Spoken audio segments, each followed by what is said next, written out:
Hello and welcome to Africa Today. I am Mike Okwoche. Since its independence in 1960, Nigeria has always been referred to as the giant of Africa, with some even going on to assume that 1 in every 4 black people in the world is a Nigerian. Now, all those hypes and potentials fizzled out in the wake of a civil war, military dictatorship, and unprecedented level of corruption. But today, the country of more than 160 million people is the continent's biggest economy and is listed amongst the likes of Malaysia, Indonesia and Turkey as global emerging powerhouses known as the Mint countries. And looking at Nigeria, with the country regaining its giant of Africa status, what is your thought on the economy and the state of the nation? You can share your thought with us on Twitter at TVC Africa Today or send an email to africatoday@tvcnews.tv. We'll take this report now, and Africa Today continues. Thanks for joining us. Rebasing is carried out with a view to have a nation's gross domestic product give the most up-to-date picture of an economy as possible. It's important because the GDP is a key determinant in estimating how much a country can afford to consume and produce. Nigeria's 2013 GDP now stands at $510 billion US. This accounts for previously uncounted industries like telecoms, information technology, music, online sales, airlines, and film production. This development has not ceased to generate reactions from Nigerians from all walks of life. So we should now begin to engage the authorities that given the new data that we now have, government needs to do a lot better in terms of its fiscal policies and even in terms of monetary policy. Because now, if you now relate private sector credit to GDP, the ratio has also dropped. It is only when it trickles down to everybody, to me, to our immediate family. That is when we will know we've grown. Yes, we've grown. We have a lot of money in oil piled up in our bank. We have a lot of income for MTN, Globalcom, Etisalat. 10 years ago, we only had 19. The elites is growing. The middle have been removed. The respondents agree that it's a collective duty of all to ensure a better investment environment for the progress of the Nigerian economy and welfare of the people. All right, the announcement of Nigeria's revised economy, which saw its GDP at about $5 billion US, was met with mixed reactions. Now, for many, it was good news, while for others, it was a case of who cares. Now, joining us to look at the Nigerian economy, national policy and indicators, we have Okwoche, a policy expert and chief executive of RTC Advisory Services. Welcome to Africa Today. Thank you very much. You're welcome. Right, and later on the show, we'll be linking up on Skype with Okwoche Igwe, a directorate researcher at the Department of Politics, University of Sussex, United Kingdom. We'll also be having on phone Balazaka, a petroleum expert and public affairs analyst, later on the show. Now, let's kick it this way. At the time of independence, from the potentials Nigeria had, alongside the kind of policies it was trying to bring up, experts, international analysts say Nigeria is in the league of like Brazil, India, and had a very bright future. Today, they're certainly not on the same league. What's the problem? Certainly, we suboptimized the potential at independence. Nigeria's economic ratios, indices were better than South Korea. Okay. Many of these now developed economies, certainly better than Singapore, South Korea, Malaysia, and all of them. So clearly we've suboptimized. And there are a variety of reasons. Okay. First, there was conflict. We had development on the economic arena in the First Republic, but then political conflict subverted that. Right. And we had a coup, and we had a war, a civil war, and then we had a succession of military rule and all of that. We discovered oil. But in the context in which we found oil, it took us away. We shifted our gaze off development and now focused on sharing the proceeds of oil, and corruption set in on a massive scale. National values were lost. Our economy became a prebendal economy. It was about distribution of the proceeds of oil. Tax revenue was no longer important to government.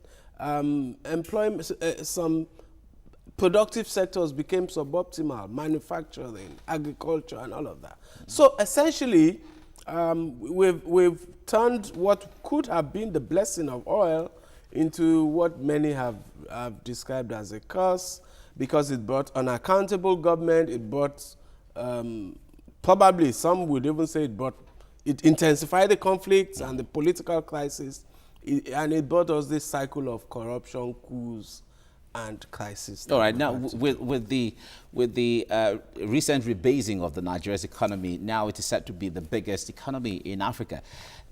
But the realities on ground is still as bad as it used to be, from every indication, as the case may be. How do you reconcile? We shouldn't mix things up. GDP simply tells us the size of production, size of output. All right. And it's just a statement of fact. It shouldn't surprise too many people that Nigeria is the largest economy in Africa. I think instinctively we've had things that these based figures explain. So for instance, when we're going to do telecoms deregulation, the GSM auctions, international experts who looked at our old GDP figures and purchasing power and poverty figures felt this was going to be a small market. And you saw the big players in the telecom sector didn't take part. Guess what? Some just followed their hearts or their hunches, and the MTNs and co. And the market has turned out to be far larger. And now, in the context of the new GDP figures, you now understand probably that, yeah, there was something there that was bigger than the old GDP figures revealed. The old GDP figures is simply based on 1990, a 1990 economy which has been completely transformed in 24 years. So we shouldn't mix that. But GDP does not tell us about poverty.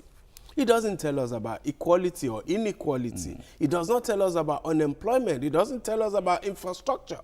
Indeed, the message of our rebased GDP figures is that if we could have a $510 billion economy with the level of infrastructure, insecurity, human capital, unemployment and all. Imagine what it would be if we sorted out power, if we sorted out transportation and logistics, if we made our ports efficient and customs and all of those things efficient, if we made our public services good, if we educated our people and fixed the productive sector of our economy and created jobs. It just suggests to us that Nigeria could conceivably be a top 10 economy in the world. All right, but if we see from that perspective, now this economy is big. Nigerians put together are not necessarily smiling. They're not happier. Precisely the point. Who is benefiting from that? Precisely the point. Our economic growth has been skewed. It has not been inclusive. Okay. It has, we're beginning to grow oligopolies and monopolies across sectors. The benefits of economic growth are certainly being appropriated by a tiny minority at the top 1 or 5%, possibly. And yes, one of the ironies of our growth is that as we've grown to this big economy, poverty has also grown to 70% of the economy. Unemployment has grown to 25% of the economy. Youth unemployment has grown to 40% of the economy. So we need to fix the structure of growth. We need to make growth inclusive. It would not happen on its own. Poverty will not be addressed automatically simply because you've grown your economy. It's all right. We'll come back to this. Now we have on phone Bala Zaka, petroleum expert and public affairs analyst. Now, Bala, it's good to have you on Africa Today. Now, in rebasing Nigeria's economy, certain sectors like telecoms and entertainment were taken into consideration. Now, what's your analysis? How do you see Nigeria diversifying from being a mono economy? To be frank with you, my fellow brother, I have a lot of concern with that.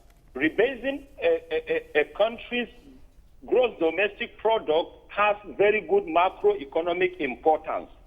But to me personally, the recent rebasing of Nigeria's GDP was not realistic.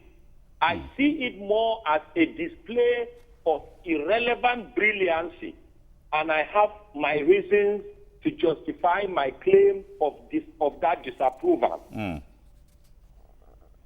Now, the point is, the government claims that about 1.6 million jobs were created last year and power sector was privatized. What do you make of government's efforts to better the lives of the people in the face of this rebasement we're talking about? Well, from what happened during the Nigerian Immigration Service stampede and display of spectators as applicants, you will agree with me that it's not correct. Because, I mean, like we all know, for more than 50 years after our independence, we are still a monoproduct economy. Economic growth is basically predicated on the sufficiency of power or energy supply. How can Nigeria claim to be growing faster than an economy that has more than 40,000 megawatts of electricity? Meanwhile, Nigeria has less than 5,000. It doesn't make sense. I mean, look at our stock market growth and development. There is nothing to write about. What can you say about our health sector compared to a place like South Africa? Mandela fell ill in South Africa. He was hospitalized in a South African hospital, was attended to by South African doctors, and eventually died in South Africa. Can something like that happen to the current Nigerian leaders based on the current Nigeria? I don't think it's correct. I mean, look at emergency sicknesses. Whenever there are emergency issues, we medevac people to places like South Africa. I don't think South Africans would medevac people to Nigeria. So there are so many things. I mean, power is not there. There is high insecurity. So I personally don't accept the claims of Nigeria. All right, Zaka, let me ask you, Nigeria is said to be the giant of Africa. From the analysis you have projected, in what ways do you see Nigeria as being the giant of Africa?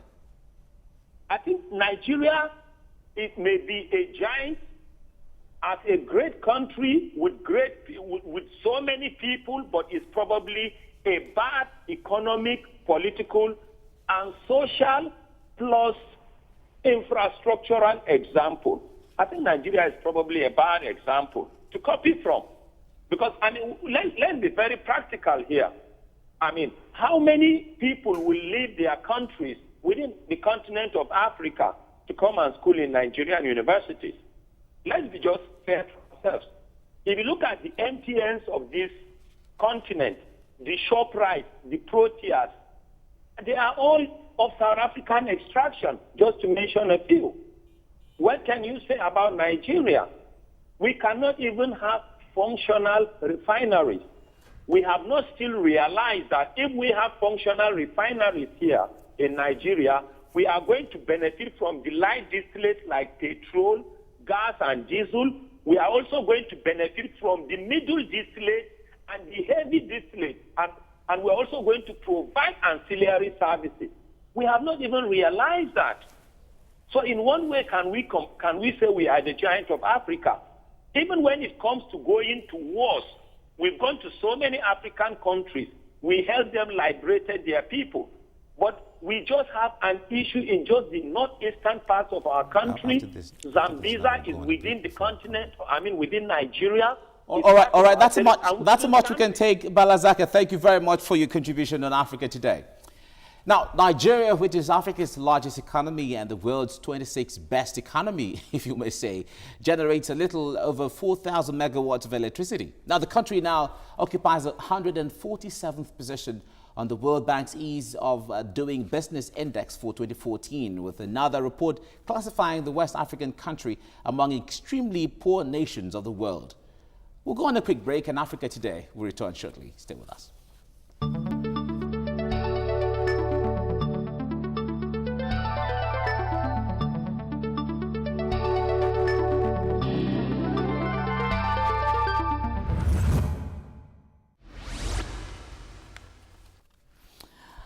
All All right, from the Nigeria immigration job recruitment stampede to the Nyanya bomb blast in the nation's capital and the abduction of more than 200 schoolgirls in Borno, northeastern Nigeria.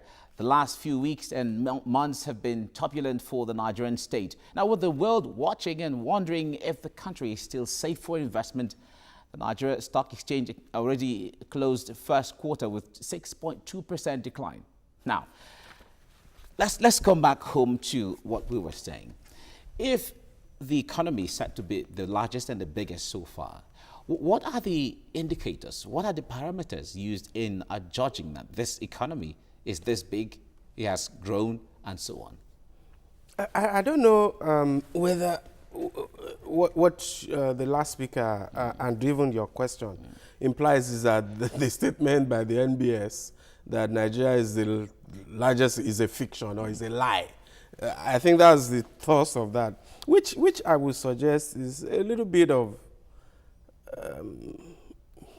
almost illiteracy in my point of view. We carried on the process of rebasing the economy. When you say you measure GDP, you do surveys across the sector, you establish a base year, you look at prices in that base year, you create a template out of that. And then from year to year, you measure growth from the base so you can see the percentage growth. Now, somebody mentioned MTN, ShopRite and all of them coming to Nigeria. The reason they're coming is because they understood that this was a large economy.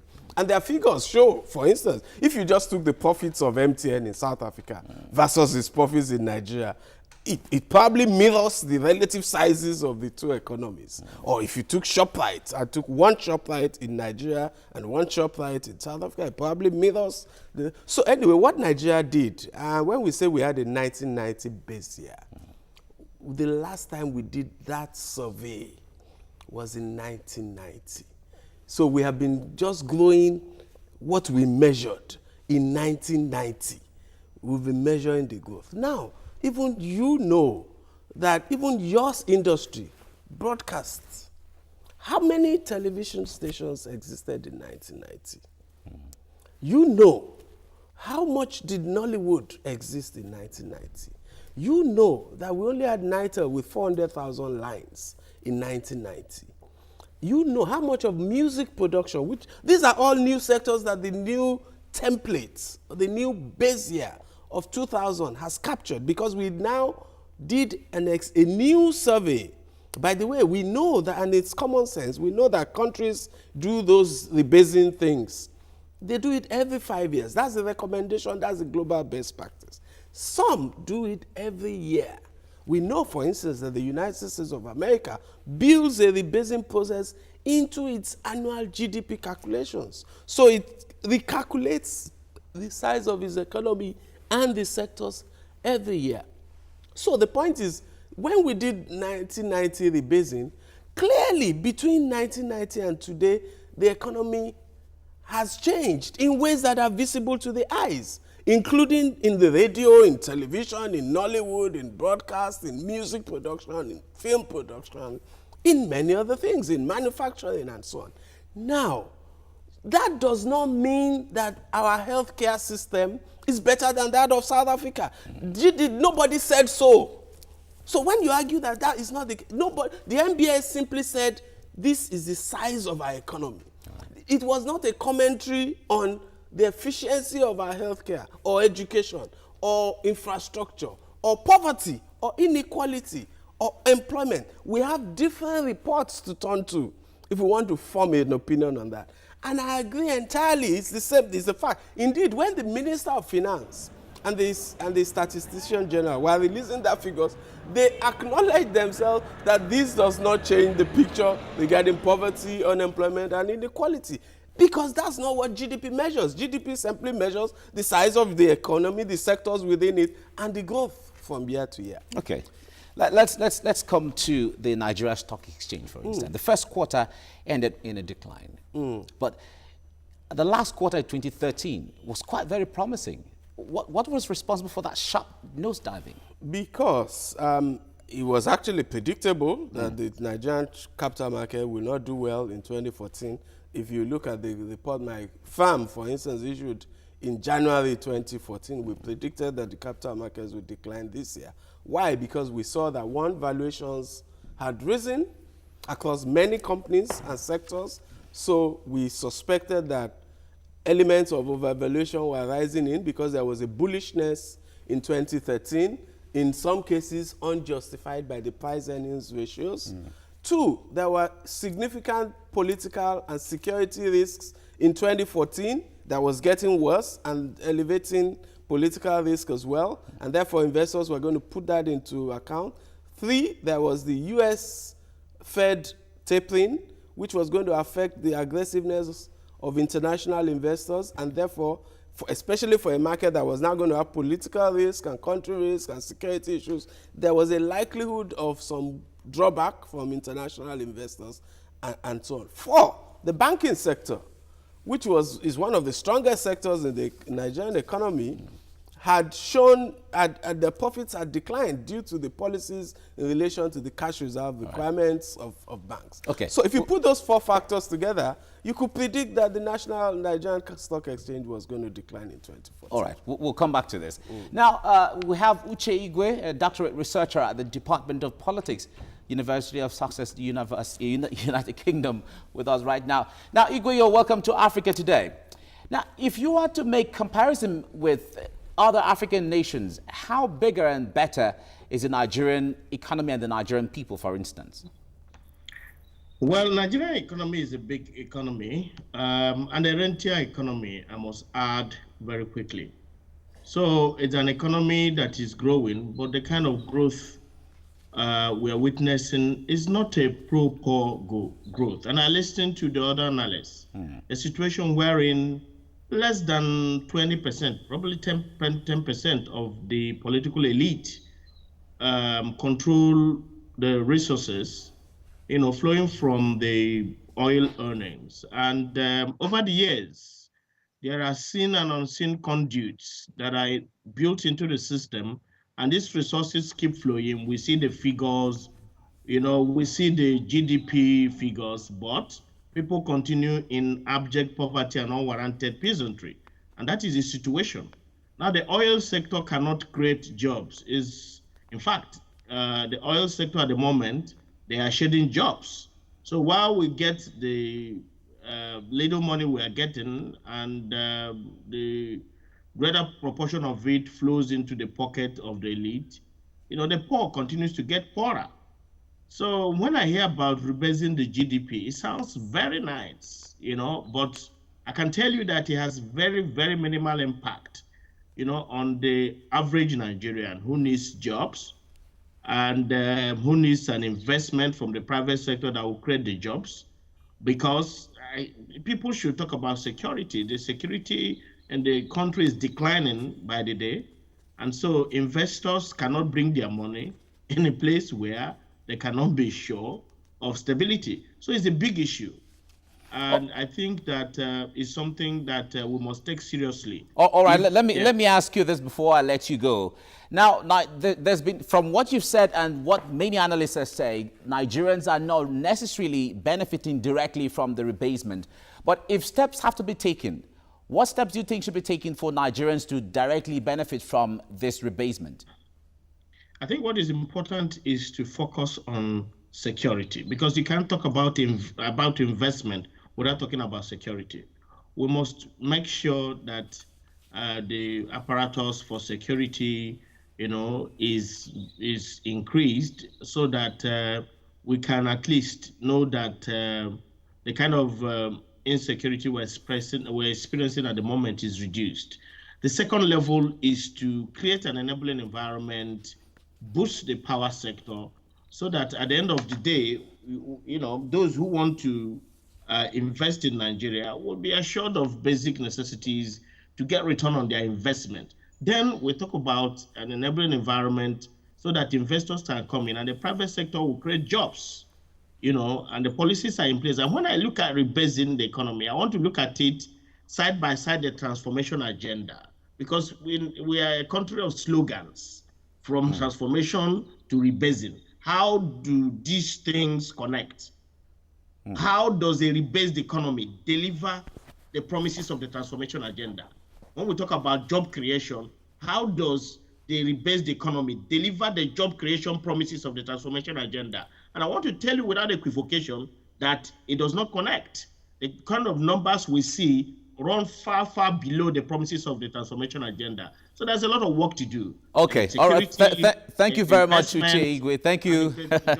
Sorry, that's how much time can permit us for now. Thank you very much for lending a voice on Africa Today. Now, before we go, Nigeria will be hosting the World Economic Forum on Africa in just about a week or so from now.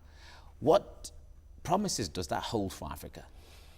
Well, it's a talk shop, bottom line. I think the point we should make, and the World Economic Forum coming at in the aftermath of the basin, and all of that is just an opportunity for us. You see, what the basin does not change, as we've said, it doesn't change the reality of Nigerians, poverty, infrastructure, jobs, everything. But it offers you an opportunity to reassess yourself and say, wow, we're the biggest economy in Africa with all the mess that we are in.